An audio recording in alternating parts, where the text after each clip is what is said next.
আমার মনে হয়েছে যে গাধার পশ্চাৎদেশে সুড়সুড়ি দিলে যে অবস্থা হয়, আসিফ নজরুল সেই গতিতে হাঁটছেন। কারণ আইন মন্ত্রণালয়ে আর আইন বিভাগের শিক্ষক এক জিনিস না। এটা পরিচালনা করার মতো সেই প্রশাসনিক দক্ষতা আসিফ নজরুলের এমনিতেই নাই। আসিফ নজরুল আইন মন্ত্রণালয় চালানোর মতো এই যোগ্যতা নাই। সেই খুনিদেরকে ক্যান্টনমেন্টের ভেতরে ঢুকিয়ে তাদেরকে জামায় আপ্যায়ন করা হচ্ছে, 2 জন 5 জন 10 জন 20 জন করে বর্ডার পাস করে দেওয়া হচ্ছে। এটা বাংলাদেশের সংবিধানের কোথায় আছে? একজনকে আটক করা হচ্ছে, আমরা দেখছি সোশ্যাল মিডিয়াতে তার ছবি ভাইরাল হয়ে গেল, হঠাৎ করে 2 ঘন্টা পরে শুনছি সে তাকে আটক করা হয় নাই। এটা কিভাবে সম্ভব? সবকিছুই তো অস্বাভাবিক ভাবে চলছে। আমি তো আর আমার পক্ষে তো আর সব বিষয় নিয়ে কথা বলা উচিত না, কথা বলা সম্ভব না। আমি মনে করি গণমাধ্যম ঠিক হওয়া সবার আগে প্রয়োজন। আসিফ নজরুল আপাত মস্তক একজন মিথ্যুক, একজন বাজে লোককে সরকারে বসিয়ে রাখা হয়েছে। যতক্ষণ পর্যন্ত ওনাকে ঘাড় ধাক্কা দিয়ে এই মন্ত্রণালয় থেকে বের করে না দেওয়া হবে, আমার এই প্রচেষ্টা অব্যাহত থাকবে এবং ঢাকা বিশ্ববিদ্যালয় থেকে ওনাকে বহিষ্কার করতে হবে। প্রিয় দর্শক, খেলাটা মনে হয় জমে গিয়েছে, খেলাটা জমিয়ে ফেলেছেন এই মুহূর্তে সাংবাদিক ইলিয়াস হোসেন। ডক্টর আসিফ নজরুলের মন্ত্রণালয় ঘেরাও করবে হাসনাত আব্দুল্লাহ। আসসালামু আলাইকুম ওয়া রাহমাতুল্লাহি ওয়া বারাকাতুহু। দেশ ও দেশের বাহিরে দূর দূরান্ত থেকে যারা ভিডিও দেখছেন এই মুহূর্তে তাদেরকে অনুরোধ করব, দয়া করে পুরো ভিডিও সম্পূর্ণ ধৈর্য সহকারে দেখবেন। খুবই গুরুত্বপূর্ণ এবং অত্যন্ত ইম্পর্ট্যান্ট একটা ভিডিও নিয়ে উপস্থিত হয়েছি আপনাদের মাঝে। সম্মানিত বন্ধুগণ, দর্শক শ্রোতামণ্ডলী, অবশেষে সব দোষ স্বীকার করে নিল আইন উপদেষ্টা, এরকমই গুঞ্জন উঠেছে। সত্যিকার অর্থে কি তাই সব দোষ স্বীকার করেছে উপদেষ্টা আসিফ নজরুল? সম্প্রতি সাংবাদিক ইলিয়াসের একটি প্রতিবেদনে আসিফ নজরুলের মুখোশ উন্মোচনের পরেই তৈরি হয় নানা ধরনের সমালোচনা। প্রিয় দর্শক শ্রোতামণ্ডলী, দিন শেষে আমরা দেখতে পেরেছি সাংবাদিক ইলিয়াসের বিজয়।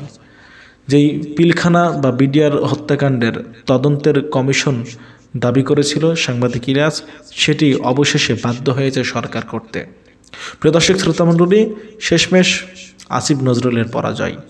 কিন্তু আসিফ নজরুলের বিরুদ্ধে আনীত অভিযোগ নিয়ে আসিফ নজরুল কি স্বীকার করেছে যে সে ভারতীয় রয়ের এজেন্ট? চলুন কথা না বাড়িয়ে আমরা কয়েকটা প্রতিবেদন দেখে আসি। সাংবাদিক ইলিয়াস ভাইয়ের আমরা বক্তব্য শুনবো, তারপরে কথা বলবো। আশা করি সঙ্গে থাকবেন পুরো ভিডিওটা জুড়ে আপনারা আমাদের। আমার মনে হয়েছে যে গাধার পশ্চাৎদেশে সুড়সুড়ি দিলে যে অবস্থা হয়, আসিফ নজরুল সেই গতিতে হাঁটছেন। আজকে কিছুক্ষণ আগে আমি 2টা টেলিভিশনে দেখলাম, একই রকমের ছবি দিয়ে তারা নিউজটা করেছে। হঠাৎ করে দেখলাম একটা ছবি ভাইরাল হয়েছে, সেটা হচ্ছে আসিফ নজরুলের যেই শাশুড়ি, আসিফ নজরুলের শাশুড়ির নাম আপনারা জানেন, শাবন হুমায়ুন আহমেদের কি বলবো স্ত্রী বলি, যাই হোক। তো হুমায়ুন আহমেদের স্ত্রী হচ্ছে এখন আসিফ নজরুলের শাশুড়ি কাম বান্ধবী। তো এই শাশুড়ি কাম বান্ধবীর একটা পোস্ট ভাইরাল হয়েছে। সেটা পোস্টটা বোধহয় 2020-21 এরকম, মানে এই উপদেশটা হওয়ার আগের ঘটনা। সেখানে আসিফ নজরুলের একটা পোস্ট করেছিলেন। সেই পোস্টের ভেতরে গিয়ে এক মেয়েও সে ওই ওদের ক্লাসেরই, ওরা যেই ক্লাস বিলং করে ওই ক্লাসেরই একজন, সে গিয়ে কোনো একটা পোস্ট করেছে। আমি চিনি না তাকে, সম্ভবত নায়িকা গায়িকা কিছু একটা হবে। সেইটাতে পোস্ট করার কারণে শাওন আবার গিয়ে বলেছে, আমার জামাইয়ের দিকে তাকালে চোখ উপড়ে ফেলবো। তো এখন আমি মনে করি আসিফ নজরুলকে নারী ও শিশু বিষয়ক এবং সংস্কৃতি মন্ত্রণালয়ে খুব দ্রুত তাকে ওইখানে পাঠানো হোক বদলি করে। কারণ আইন মন্ত্রণালয়ে আর আইন বিভাগের শিক্ষক এক জিনিস না। এটা পরিচালনা করার মতো সেই প্রশাসনিক দক্ষতা আসিফ নজরুলের এমনিতেই নাই। এটা ঠাট্টা বা আমাদের অভিযোগ, আমাদের কথা শুনে নাই এই জন্য না, এমনিতেই নাই। এখানে কোনো একজনকে হইতে হবে যার কিনা আইন পেশায় সে হইতে পারে সে বিচারক, হইতে পারে ব্যারিস্টার, হইতে পারে ওই ধরনের কোনো একজন কেউ, তার আইন মন্ত্রণালয়ের দায়িত্ব নিবে। আসিফ নজরুল আইন মন্ত্রণালয় চালানোর মতো এই যোগ্যতা নাই। এবং আসিফ নজরুল এখন যেটা করছে, বিভিন্নভাবে যেটা শুনছি, যে তিনি কোনো একটা টেলিভিশন চ্যানেল থেকে যদি নাকি কোনো একজন পুরুষ ফোন করে যে স্যার আপনার একটা বক্তব্য দরকার, উনি রেসপন্স খুব আস্তে আস্তে করেন। কোনো নারী যদি করেন খুব দ্রুত উনি ইন্টারভিউ দেন। আর নারীদেরকে ছাড়া ওনাকে এখন পাওয়া যায় না, এরকম টেলিভিশন মালিক, তারপরে টেলিভিশনের বিভিন্ন জনের কাছে কথা বলে শোনা যাচ্ছে।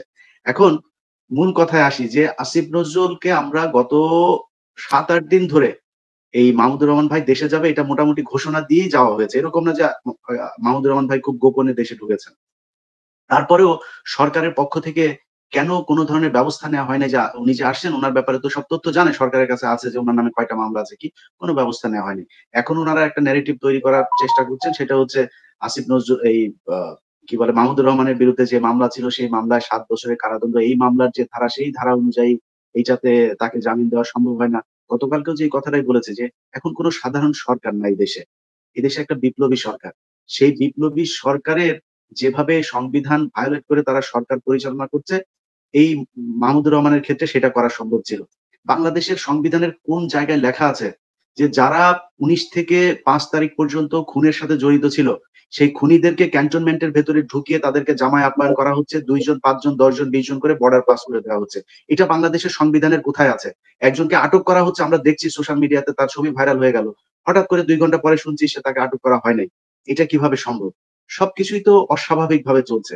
তাহলে শুধু মাহমুদুর রহমানের ক্ষেত্রেই এত আইন, এত স্বাভাবিক, এত স্বচ্ছতা দেখানোর প্রয়োজন মনে হলো সরকারের, এটা আমাদের কাছে ভাল লাগেনি। এখন আমাদের সোশ্যাল মিডিয়াতে আমরা কথা বলছি আর ধমক-টমক দিচ্ছি, এটাতে ওই গাধার পিছনে সুড়সুড়ি দেওয়ার মতোই মনে করছে যে যা সুড়সুড়ি দেয় দেক, এটা চলে যাবে। এই জায়গায় কনক ভাই থাকা যাবে না। আমি আজকে আপনাদের যারা এই প্রোগ্রাম দেখছেন তাদের সবার উদ্দেশ্যেই বলতে চাই, আমার এখানে অতিথি যারা আছেন তাদেরকে বলতে চাই, আমরা রাজপথে একদম যেগুলো যে অন্যায় অনিয়ম হচ্ছে, সার্জিস আলম এখানে আছেন, হাসনাত আব্দুল্লাহ কালকে ছিলেন, এই প্রশাসনের ২ জন ছাত্রদের প্রতিনিধিও আছেন। সো যারা বিপ্লব করেছেন তারা জানে যে তারা কেন বিপ্লব করেছেন। এইখানে আলী ইমাম মজুমদারের মতো এইসব চোর বাটপার সারা জীবন সরকারের টাকা পয়সা গিলে উত্তরা, গুলশান, ধানমন্ডি বিভিন্ন জায়গায় বাড়িঘর করে তারপরে এখন এসে হঠাৎ করে চেয়ারে বসে গেছে। তারা তো জানে না যে এই বিপ্লবটা কিভাবে হয়েছে, কাদের রক্ত গেছে, কিছুই জানে না তারা। তারা তাদের মতো করে আলী ইমাম মজুমদার সব জায়গায় নাক গলাচ্ছে। পুলিশ থেকে শুরু করে সব নিয়োগে তারা নাক গলাচ্ছে। এখন এই লোকগুলো যে এইখানে আছে, এদের ব্যাপারে কথা বলবে কে? এদেরকে তো ফোর্স করতে হবে। সেই ফোর্স করার জন্য একটা ফোর্স এই দেশে দরকার। এখন সেটার জন্য আমরা মনে করি যে আমাদের একটা প্ল্যাটফর্ম থাকা দরকার। আমি, মিনার ভাই, অনুপ সরোয়ার আর মাহমুদ ভাইয়ের সাথেও কথা হয়েছে, মুশফিক ফজল আনসারী থেকে শুরু করে আমাদের শফিক রহমান, সবার সাথেই কথা হয়েছে। আমরা যেটা করতে চাচ্ছি যে একটা বৈষম্য বিরোধী গণমাধ্যম পরিষদ তৈরি করব। এটার নামটা এক্সাক্টলি এইটাই হবে কিনা সেটা নিয়েও আমাদের এখনো আলোচনা হয় নাই পুরোপুরি। তবে মোস্ট প্রবাবলি এই নামটাই বোধহয় থাকবে। আমাদের এই সংগঠন, এই ব্যানারে আমরা কারো বিরুদ্ধে কোনো কিছু না। যে সার্জিসরা যে আন্দোলন করছে আমরা তাদের সাথেও আছি। আমরা এখানে শরীফ ওসমান ভাই আছেন, ওসমান ভাইদের যে ইনকিলাব সেটার সাথেও আছি। আমরা একেকজন একেকজনের পরিপূরক।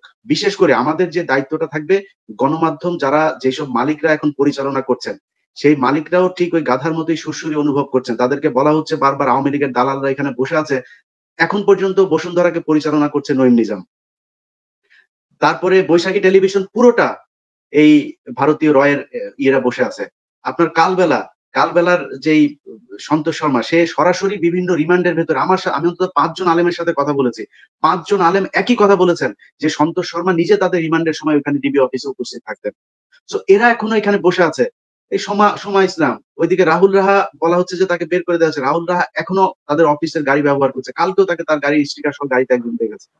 এরকম এই যে একটা বিশাল চক্র, তারা মনে করছে যে কয়দিন পরে স্বাভাবিক হয়ে যাবে। এই স্বাভাবিক অবস্থা বাংলাদেশে আসতে দেওয়া যাবে না। সো আমরা মনে করি আমাদের একটা প্ল্যাটফর্ম থাকা দরকার, যে প্ল্যাটফর্ম প্রথমে তাদের সাথে কথা বলবে, মালিক পক্ষের সাথে। মালিক পক্ষ যদি না শোনে তাহলে কেমনে শোনাইতে হয় সেই ব্যবস্থা করতে হবে।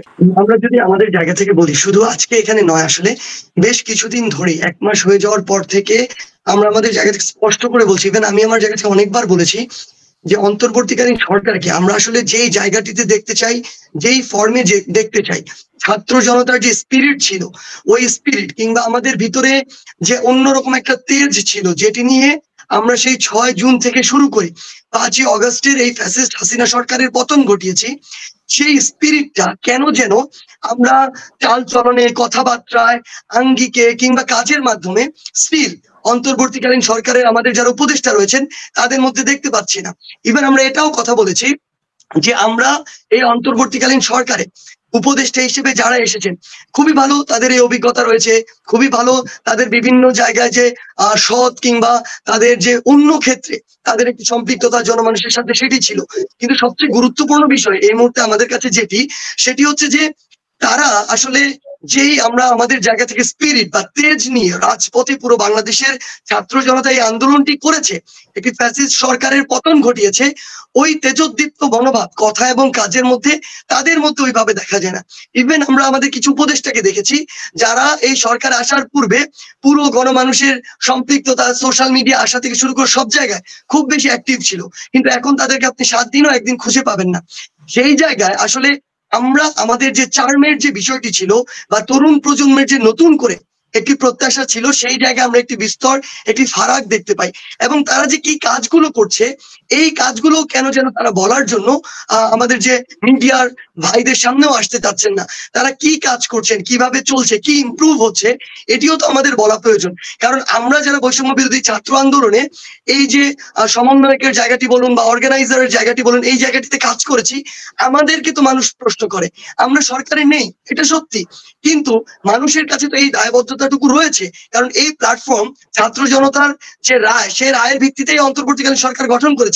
কিন্তু এখানে যে সমস্যাটি হয়েছে, তারা কি করছে, তারা এটি যেমন নিজেদের জায়গা থেকে প্রকাশ করছে না। আমরা যখন তাদের সাথে গিয়ে বিভিন্ন ভাবে কথা বলার চেষ্টা করি, এটি দেখা যায় হয় আমরা তাদের সাথে ঠিকমতো কথা বলার সুযোগটি করতে পারি না, কিংবা করতে পারলে উপযুক্ত বা প্রত্যাশিত যে উত্তরটি সেটি আমরা পাই না। সেই জায়গায় আসলেই আমাদের যে প্রত্যাশা ছিল, এটি সত্যি যে 16 বছরের যে স্ট্রাকচার বা যে আসলে করাপশন সিস্টেম গুলো যেভাবে ধ্বংস হয়েছে, আমরা চাইলেই 2 মাসে ওই সিস্টেমটিতে একদম দৃশ্যমান উন্নতি দেখতে পাবো না, কিন্তু একটি গ্র্যাজুয়াল তো ইমপ্রুভমেন্ট আমাদের চোখে পড়তে হবে। সেই জায়গা আসলে আমার জায়গা থেকে স্টিল আমার মনে হয় যে আসলে আমরা আমাদের ওই জায়গাগুলোতে, গুরুত্বপূর্ণ জায়গাগুলোতে এমন মানুষদের প্রয়োজন যারা কাজে আমরা ফিল্ডে দেখবো যে এক জায়গা থেকে আরেক জায়গা তারা মানুষের কাছে ছুটে যাচ্ছে, তাদের মধ্যে ওই স্পিরিটটুকু রয়েছে, তারা সেটি মানুষের সাথে এই কমিউনিকেশনটি করছে, তারা যে কাজগুলো করছে এটি মানুষের সামনে তুলে ধরছে। সেই জায়গায় আমরা একটি ল্যাগ দেখি এবং আমরা অবশ্যই চাই এই জায়গা থেকে তাদের অবশ্যই ঘুরে দাঁড়াতে হবে। যদি না দাঁড়ায় তাহলে যে আস্থার জায়গাটি থেকে তাদেরকে ওই গুরুত্বপূর্ণ জায়গা দেওয়া হয়েছে সেটির প্রত্যাশা তারা পূরণ করতে পারবে না, এবং মানুষের কাছে অবশ্যই এটার জন্য তারা যে ভিন্ন একটি নেতিবাচক চরিত্রে বাকি সময়টিতে এই বাংলাদেশের পার্সপেক্টিভে প্রদর্শিত হবে, এ বিষয়ে কোনো সন্দেহ নেই। তো সাইজিস, বলা হয়ে থাকে যে এইসব উপদেষ্টাদেরকে ছাত্ররাই আসলে নির্বাচন করেছে, ছাত্ররাই তাদেরকে মনোনীত করেছে উপদেষ্টা বানানোর জন্য। যেমন ডক্টর ইউনূসের ব্যাপারটা আমরা জানি যে আপনারাই তাকে রাজি করিয়েছেন, কিন্তু অন্যান্য উপদেষ্টারও বলা হচ্ছে যে আপনারা তালিকা দিয়েছেন, আপনাদের মনোনীত উপদেষ্টা এরা। আসলে কি তাই? আপনারা কোন ক্রাইটেরিয়া এদেরকে উপদেষ্টা বানালেন না, মনোনয়ন করলেন? একেবারে এনজিও থেকে একটি কথা আমি স্পষ্ট করে বলতে চাই যে প্রফেসর ডক্টর মোহাম্মদ ইউনূস স্যারের ক্ষেত্রে যদি আমরা বলি, তার ক্ষেত্রে এটি ঠিক যে আমরা ওই মুহূর্তে যারা আমরা ছিলাম, আমরা সকলে বসে এটি চিন্তা করেছি এই মুহূর্তে আমাদের এমন একজন ওই প্রধান উপদেষ্টার জায়গায় প্রয়োজন, যেই মানুষটি আসলে যাকে নিয়ে বিভিন্ন মহলের যে অভিযোগের ভিত্তি কিংবা বিভিন্ন মহল থেকে বিভিন্ন ভাবে আসলে বাধা দেওয়ার বিষয়টি ওই গুরুত্বপূর্ণ জায়গাটিতে সেটি যেন না থাকে, এবং সর্বজন গ্রহণযোগ্য এবং আন্তর্জাতিক ভাবে তার যেন ওই স্বীকৃতিটুকু থাকে। কারণ এটা সত্যি যে অভ্যুত্থানের পরবর্তীতে যে পাল্টা অভ্যুত্থান হওয়ার একটি সম্ভাবনা থাকে, এবং এটাও তো সত্যি যে যেই দোসররা আসলে বিভিন্ন সংস্থার নামে বিভিন্ন ভূমিকায় বিভিন্ন দেশের প্রভাবে প্রভাবিত হয়ে ওই সময়টুকুতে চেয়েছিল যে এই যে একটি ফ্যাসিস্ট হাসিনা সরকারের পতন হয়েছে এবং নতুন বাংলাদেশ এসেছে, এটার জন্য স্থায়িত্ব না থাকে, সেই জায়গায় তার মতো একটি ফেসকে আমরা উপযুক্ত মনে করেছিলাম, এবং ওই জায়গাটিতে আমরা আমাদের জায়গায় একমত হয়েছিলাম। এবং বাংলাদেশের অন্যান্য যারা রাজনৈতিক দল ছিল তাদের সাথে কিন্তু কথা বলা হয়েছে, আমাদের লিয়াজু কমিটি সেই জায়গাগুলোতে কথা বলেছে এবং তারাও একমত হয়েছিল ওই জায়গাটির ক্ষেত্রে। এবার বাকি যে জায়গাগুলো সেগুলোর ক্ষেত্রে যদি বলি, সেই জায়গায় একদম এটাই সত্যি যে বিভিন্ন জায়গা থেকে বিভিন্ন আসলে লিস্ট এসেছিল উপদেষ্টা মহলে কাকে বসানো যায়, সেটা বিভিন্ন রাজনৈতিক দল থেকে এসেছিল, যারা ছাত্র আন্দোলনকারী ছিল, সমন্বয়কারী ছিল, তাদের জায়গা থেকে ছিল, কিংবা বাংলাদেশের সুশীল সমাজ, বুদ্ধিজীবী সমাজ, সকলের জায়গা থেকে লিস্ট এসেছিল। এবং এখানে একটি গুরুত্বপূর্ণ বিষয় হচ্ছে কিছু কিছু নামের ক্ষেত্রে কোনো নির্দিষ্ট একটি গ্রুপের সরাসরি না ছিল যে এই নামটি সেখানে থাকতে পারে না, আবার কিছু কিছু জায়গায় এমন ছিল যে এই নামটির ক্ষেত্রে অনেকের পজিশন নিউট্রাল। সেই জায়গা থেকে একটি ব্যালেন্স প্রক্রিয়ার মাধ্যমে কখনো এটি সত্যি নয় যে সবাইকে ছাত্র আন্দোলনকারীরা কিংবা সমন্বয়কারীরা বসিয়েছে, বিভিন্ন স্টেক হোল্ডারের মতামতের ভিত্তিতে এবং যাকে নিয়ে কমপ্লিটলি এরকম একটা অ্যালিগেশন ছিল না যে তাকে বসানো যাবে না। সেই সার্বিক বিষয়গুলো ইভেন এখানে যারা যিনি আমাদের প্রধান উপদেষ্টা রয়েছেন তার জায়গা থেকেও কাকে নিয়ে কাজ করবেন এই জায়গাটিতে নিয়েও কিছু মতামত ছিল। সামগ্রিক বিষয়ে যেই নামগুলোতে নিয়ে আসলে এই বিষয়টি ছিল যে এই নামগুলো নিয়ে কাজ করা যেতে পারে এবং স্ট্রিক্টলি এই নামগুলোর বিরুদ্ধে কোনো এলিগেশন নেই, সেই নামগুলো সেখানে গিয়েছে এবং সার্বিকভাবে এই উপদেষ্টা পরিষদ সেটি তৈরি হয়েছে। কিন্তু এটি তো সত্যি যে এটি চিরন্তন কোনো পদ নয়। এই পদটি যেমন ছাত্র জনতার রায়ের ভিত্তিতে ওই মানুষটিকে ওই পদে বসানো হয়েছে, ঠিক আমরা একইভাবে বিভিন্ন অলরেডি উদাহরণ সৃষ্টি হয়ে গেছে যারা জনগণের মতের প্রতিফলন ঘটায়নি তাকে সেই পদ থেকে অন্য পদে স্থানান্তর করা হয়েছে। আমরা আমাদের জায়গা থেকে বিশ্বাস করি ওই জায়গাটিতে বসে এখন যারা জনগণের মতের প্রতিফলন ঘটাচ্ছে না, যারা নির্দিষ্ট কোনো গোষ্ঠীর এজেন্ডা বাস্তবায়ন করছে কিংবা যাদের উদ্দেশ্য হচ্ছে ব্যক্তি স্বার্থ চরিতার্থ করা, ভবিষ্যতের আখের গুছানো, আমরা আমাদের জায়গা থেকে বিশ্বাস করি ছাত্র জনতা এই জায়গায় সর্বোচ্চ প্রতিবাদটুকু জানাবে এবং যদি প্রয়োজন হয় নির্দিষ্ট কোনো মানুষ যাকে অপরচুনিটি দেওয়া হয়েছে সেটির উপযুক্ত ব্যবহার তিনি করতে পারছেন না, ব্যক্তি স্বার্থে ব্যবহার করছেন, সেটির জন্য আমাদের প্রতিবাদ করা রাস্তায় নামা থেকে শুরু করে যেটির প্রয়োজন হয় বাংলাদেশের ছাত্র জনতার রায়ের ভিত্তিতে এবং 24-এর ছাত্র জনতার অভ্যুত্থানের স্পিরিটের ভিত্তিতে আমরা সেই কাজটি আবার করতে প্রস্তুত আছি। আমি মনে করি যে আপনাদের আরেকটু ওয়াচডগের যে ভূমিকা আপনারা আছেন সেটি আরেকটু কঠোর হওয়া উচিত, কারণ সময় চলে যাচ্ছে, কারণ মানে আনলিমিটেড টাইম কিন্তু এই সরকারকে কেউই দিবে না।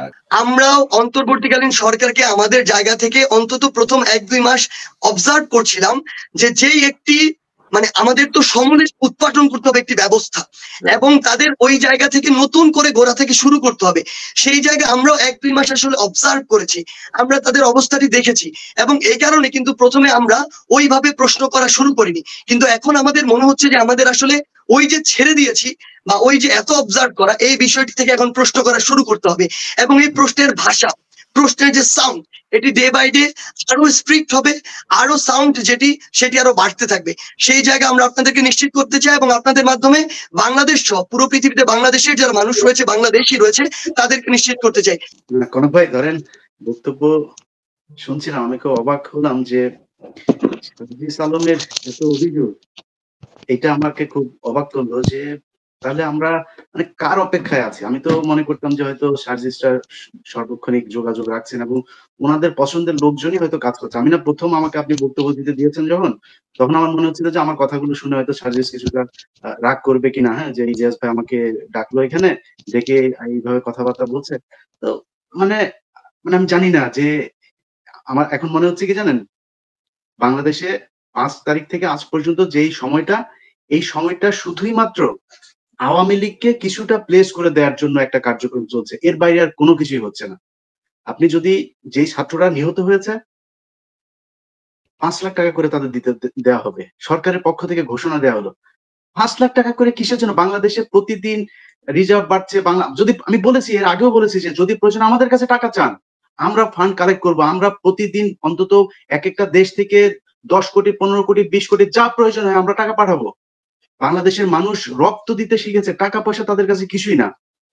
তো আমি যদি নাকি মনে করি যে এই সরকার যে অবস্থার ভেতরে আছে সেই অবস্থায় থেকে তারা আসলে বাংলাদেশের মানুষের জন্য কিছু করতে চায়, তাহলে এই সার্জিস আলমরাই তো সবচাইতে সবার মানে সামনে ছিল। মানে তাদের কথাই যদি শোনা না হয় তাহলে সরকার শুনছে আসলে কার কথা? আপনি দেখেন মাহমুদুর রহমান আজকে যে অবস্থার ভেতরে, মাহমুদুর রহমানকে নিয়ে কেন কথা হবে না? মাহমুদুর রহমান কেন সর্বোচ্চ সুযোগ সুবিধা পাবে না? মাহমুদুর রহমানকে নিয়ে ত্রিমুখী একটা মানে সমস্যা তৈরি করা হয়েছে। এক হচ্ছে এই যে সাংবাদিকতায় গণমাধ্যমে যারা আছে সেই সাংবাদিকরা তো এতদিন মাহমুদুর রহমানকে দেখতে পারে নাই, এটা একটা সমস্যা। আরেকটা সমস্যা হচ্ছে এখন যারা উপদেষ্টা আছে তাদের ভেতরে অনেকের ধরেন পেটে লাথি পড়বে, কারণ মাহমুদুর রহমান তো এখন সত্য কথা বলবে, যা সত্য সেটা লিখতে যাবেন, অথবা তিনি উপদেষ্টার পদেও যেতে পারেন। এসব নিয়ে তাদের ভেতরে একটা সমস্যা তৈরি হতে পারে। আলিমা মজুমদারদের এই একটা সমস্যা আছে, আর ভারতের সমস্যা তো আছেই। তো আপনি সব জায়গাগুলোতে যদি এখন দেখেন, এখনো পর্যন্ত কিন্তু এই ভারতই বসে আছে। আমি যখন কথা বলছিলাম মানে শুনছিলাম যখন, ওই সময় আমাকে একজন কয়েকটা লিঙ্ক পাঠালো, আমি লিঙ্কটা আগেই চেয়েছিলাম, সেই লিঙ্কগুলো পাঠালো যে কোন কোন টেলিভিশন পত্রিকা আজকে নিউজ করেছে যে পাহাড়ে একজন শিক্ষককে গণধোলাই দিয়ে মারা হয়েছে। কেন জানেন? ওই শিক্ষক নাকি একজন পাহাড়ি মেয়েকে ধর্ষণ করছিল। আমি এখন পর্যন্ত সময় টেলিভিশন আর হচ্ছে কালবেলা এই দুইটা নিউজের লিঙ্ক দেখলাম। সময় টেলিভিশনের এত সাহস, এখনো পর্যন্ত তারা কমল দেখে তাদের টেলিভিশনের সাথে রেখেছে। তারা এখন নিউজ করেছে যে একটা মেয়েকে গণধর্ষণ, একজন শিক্ষক মারা গেল। টেলিভিশনের কোথাও আমি কোনো বক্তব্য পেলাম না, কারো কোনো অভিযোগ পেলাম না। ওই শিক্ষকের পরিবার কিংবা ধর্ষিতার পরিবার কারো কোনো অভিযোগ নাই। কতগুলো পাহাড়ি চাকমা তারা মানে পাহাড়িরা তারা মারছে। এই পাহাড়ে যারা মানে উদ্বাস্তুর মতো যারা এখানে বিভিন্ন সময় এসে ঢুকে পড়ে তারপরে এখন নিজেদেরকে আদিবাসী তারপরে বাংলাদেশী মনে করছে। তারা আদিবাসীও না, উপজাতীয় না, বাংলাদেশীও না। এরা এখানে এসেছিল, এদেরকে ওইখান থেকে তাড়াই দিতে হবে। যত দ্রুত তাড়ানো যাবে পাহাড় তত দ্রুত স্বাভাবিক হবে। তারা আজকে তাকে গণধোলাই দিয়ে মেরেছে। আমাকে যে লিঙ্কটা পাঠিয়েছে সে ওইখানে থাকে। সে বলছে যে ভাই এই শিক্ষক অত্যন্ত সম্মানিত একজন মানুষ। সে এই পাহাড়িদের বিরুদ্ধে কথাবার্তা বলতো। পাহাড়ি যে বাংলাদেশিরা যারা ওইখানে আছে তাদের বিভিন্ন অধিকার নিয়ে তিনি কাজ করতেন। তাকে গণধোলাই দিয়ে আজকে মারা হয়েছে। বাংলাদেশের টেলিভিশন আজকে নিউজ করেছে যে ধর্ষণের দায়ে গণধোলাই দিয়ে তাকে হত্যা করা হয়েছে। এটা হচ্ছে আমাদের গণমাধ্যম। এর কারণ কি? এর কারণ হচ্ছে কালবেলা এখনো সন্তোষ চালাচ্ছে। এই সময় টেলিভিশন এখন রয়ের দ্বারা পরিচালিত হচ্ছে। এই কারণে এইসব সংবাদ হচ্ছে। এখন আমি তো আর আমার পক্ষে তো আর সব বিষয় নিয়ে কথা বলা উচিত না, কথা বলা সম্ভব না। আমি মনে করি গণমাধ্যম ঠিক হওয়া সবার আগে প্রয়োজন। এবং আমি বলবো সবশেষ কথা যেটা, যে অন্য সেক্টর এগুলোকে এমনিকেই ঠান্ডা করা যাবে। আগে গণমাধ্যমের কথা বলে নেই। গণমাধ্যমে এখন পর্যন্ত যারা আছেন যদি জাঙ্গা টাঙ্গা নিয়ে যদি মান সম্মান নিয়ে যদি রাস্তায় বাইর হইতে চান তাহলে আগে থেকে ভাইগা পড়েন। আর যদি নাকি আপনাদেরকে বের করতে হয় তাহলে কিন্তু অবস্থা খারাপ হবে। সেটার জন্য কেউ দায়ী থাকবে না। আর যদি আমরা এটা করবো দেখে যদি কেউ আবার এখানে সুশীলগিরি মারাইতে আসেন না, এটা আইন শৃঙ্খলা হোক আর যেই হোক, যে অথরিটি হোক, মারাইতে আসেন না, আমরা কিন্তু এখনো নিউ ইয়র্কে আছি, এটা মাথায় রাখতে হবে। সো এত ফাল পাড়ার কিছু নেই। আমরা যা চাই সেটা ন্যায্য জিনিস চাই, জনগণ যেটা চায় সেটা চায়। কিন্তু আসিফ নজরুল উনি রাজাকারদের দালালে পরিণত হয়েছেন সম্পূর্ণভাবে, তাই তার সম্পর্কে জানার প্রয়োজন আছে। উইকিপিডিয়াতে আপনারা যদি সহজ করে সার্চ দেন, পৃথিবীর কোন রাজনৈতিক নেতার তার ফ্যামিলি ব্যাকগ্রাউন্ড থাকবে না এটা হয় না। দেখবেন যে সবাই আর্লি লাইফ এডুকেশনের উপর সম্পর্ক থাকে, কিন্তু আসিফ নজরুলের বাবার পরিচয় মার পরিচয় কিচ্ছু জানবেন না। এখন বলতে পারেন হয়তো উল্লেখযোগ্য কিছু নেই, ভারতের রাষ্ট্রপতি ছিলেন আবুল কালাম। ওনার জন্ম কিন্তু খুব একটা সাধারণ পরিবারে হয়েছে, কিন্তু ওনার সম্পর্কে আমরা জেনেছি। উল্লেখযোগ্য কিছু না থাকলে গর্বিত হওয়ার কিছু থাকবে না তা তো না, কিন্তু যদি লুকোনোর কোনো কিছু থাকে সমস্যাটা সেখানে। আসিফ নজরুলের লুকোনোর কোনো কিছু আছে কিনা? আসিফ নজরুলের বাবার নাম কেউ নেই কোথাও। তাকে প্রচলিত নামে যা ডাকা হয় তার বিশেষ করে হোমনা এলাকায় সেটা হচ্ছে মেডু দালাল। কেন দালাল? কিসের দালাল? কি দালালি করতেন উনি? বিচারপতি মানিক লোকটা খুব বাজে লোক ছিলেন, আমি ওর একেবারে পছন্দ করতাম, কালামানিক আর কি যেটা। কিন্তু ওনার গায়ে হাত তোলা হয়েছিল কোর্টে, এটা আমি কন্ডেম করেছি, এটা জঘন্য কাজ হয়েছে, জঘন্য। যাই হোক, উনি কিন্তু একবার চ্যালেঞ্জ করেছিলেন যে আসিফ নজরুলের বাবা ছিল রাজাকার এবং আসিফ নজরুল বিহারি পরিবার। সত্যতা কতখানি? আসিফ নজরুল 3 ভাই 2 বোনের সংসার। ছোট বোন এবং ভাই টিপু তারা পোস্তাগোলায় থাকে। তার বড় ভাই মারা গেছেন, তার ছোট একটা বোন অনেক ছোট কালে মারা গেছে। তার মার সাইড তারা বিহারি কিনা এটা বুঝতে হলে আপনার এলাকায় জিজ্ঞেস করুন, তার পরিবারের কে চেনে যারা তারা তাদেরকে জিজ্ঞেস করুন। তারা ব্যক্তিগতভাবে একে অপরের সাথে পারিবারিক ক্ষেত্রে উর্দু ভাষায় কথা বলতে। অতএব তার মার সাইড বিহারি, এতে কোনো সন্দেহ নেই। আমি জিজ্ঞেস করতে পারি তার পরিবারের সঙ্গে যারা কানেক্টেড। এখন পরিবারের বাবার সাইডের ব্যাপারটা, বাবার কবর আজিমপুরে। ওনার বাবা পরিবারের সাথে আসিফ নজরুলের কখনো কোনো সম্পর্ক ছিল না। আসিফ নজরুল দেখবেন কোথাও কখনো কোনো অবস্থাতেই বাবার ব্যাপারে তার পরিবারের রুট সম্বন্ধে উনি বলবেন না। এমনকি তার এলাকায় হোমনা গিয়েও আপনি সার্চ করতে পারেন, কিছু বের করতে পারেন, দেখেন গিয়ে দেখবেন যে ওনার সম্পর্কে কিছুই জানতে পারবেন না, নাথিং। ওনার বাবার সাইডের কারো সাথে ওনার কোনো সম্পর্ক নেই। আমি জানতে চাই আসিফ নজরুলের বাবা কে ছিলেন, কি করতেন, চাচা কে ছিলেন, ফুফু কে, জানা, কৃষক হোক, রিক্সা চালক হোক, উই ওয়ান্ট টু নো। রহস্যটা এখানে। আসিফ নজরুল কখনো স্বাধীনতার পক্ষে শক্তি ছিলেন না। উনি ওই ঘাতক দালালের নির্মূল কমিটি এগুলোর সাথে উনি এই যে আদালত, গণ আদালত এগুলোর সাথে উনি যুক্ত হয়েছিলেন, যেমন যুক্ত হয়েছিলেন ওই সময় অনেকের ভিতরে জেরাই খান পান্না স্যার। আসিফ নজরুল ঢুকেছিলেন সুই হয়ে ঢুকে ফাল হয়ে বেরোতে। উনি ঝাড়ার ইমামকে বিট্রে করে সমস্ত নথি রাজাকার পরিবারের আমাদের শিক্ষক এরশাদুল বাড়ির কাছে হ্যান্ড ওভার করে উনি ওনার কাছ থেকে স্কলারশিপ কনফার্ম করে কমনওয়েলথ স্কলারশিপ নিয়ে উনি চলে গেছিলেন লন্ডনে। এ হচ্ছে আসিফ নজরুল। আমরা জানতে চাই যে খন্দকার মুস্তাকের বন্ধু তারারুদ্দিন ঠাকুরের সাথে ওনার পরিবারের কি সম্পর্ক, আমরা জানতে চাই। উই ওয়ান্ট টু নো, জানা দরকার আছে। আসিফ নজরুল কি আমাদেরকে বলবেন?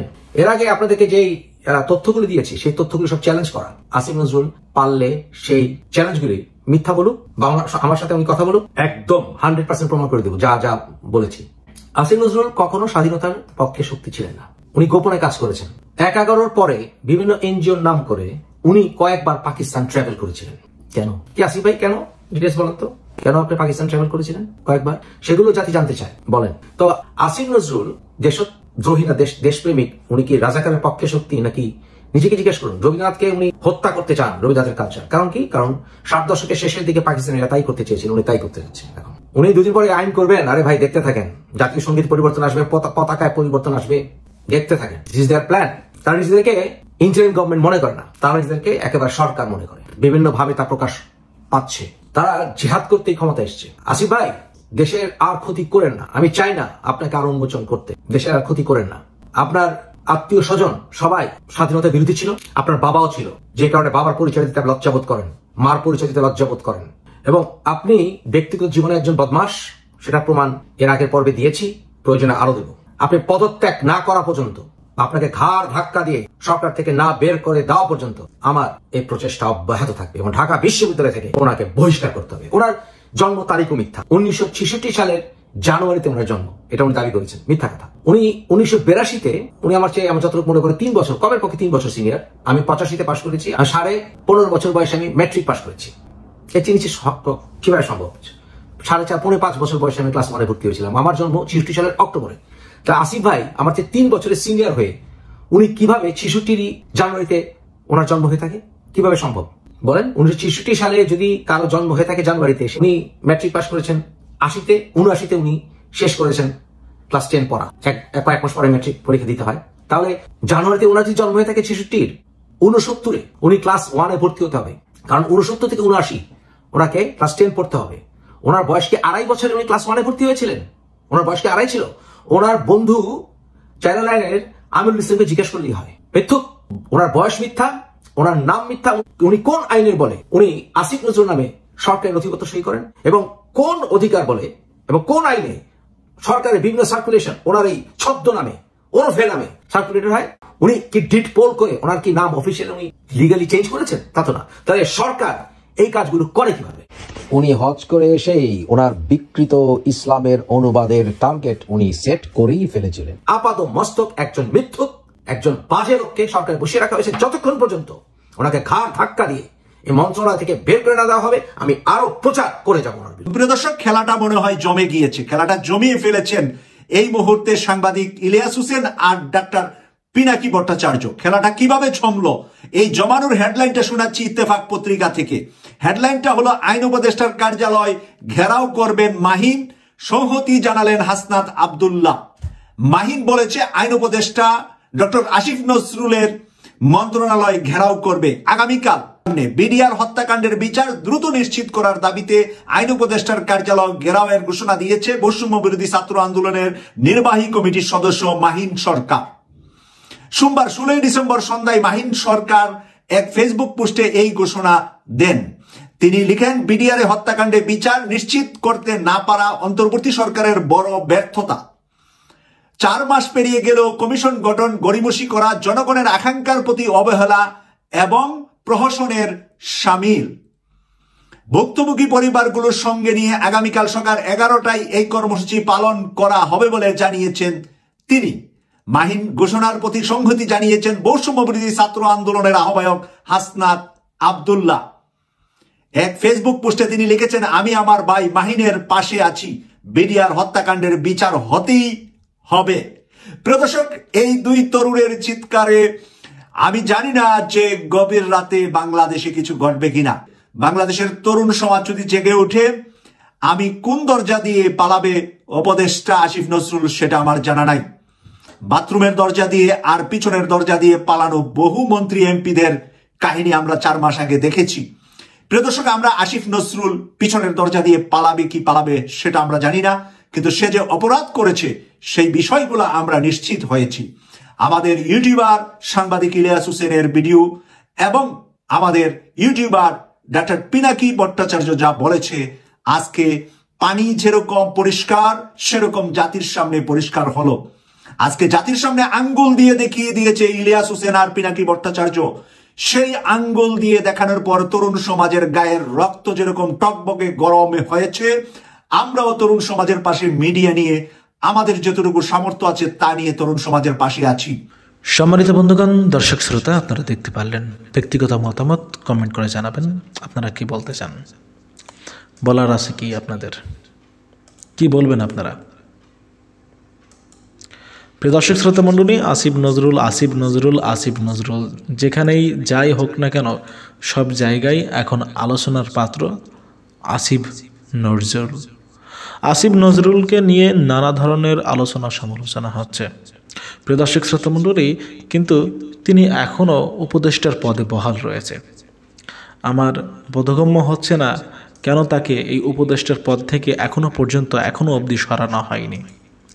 আপনারা আপনাদের মূল্যবান মতামত কমেন্ট করবেন। আপনারা কি বলতে চান, কি বলবেন, আপনাদের ওপিনিয়নটা কি থাকবে আসিফ নজরুলকে ঘিরে।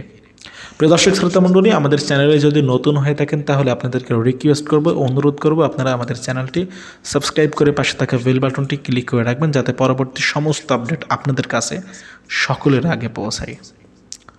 আজকের মতো এখানেই এ পর্যন্তই বিদায় নিতে হচ্ছে আপনাদের কাছ থেকে। দেখা হবে আরও অন্য কোনো একটা ভিডিওতে। সে পর্যন্ত ভালো থাকবেন, সুস্থ থাকবেন। আল্লাহ হাফেজ।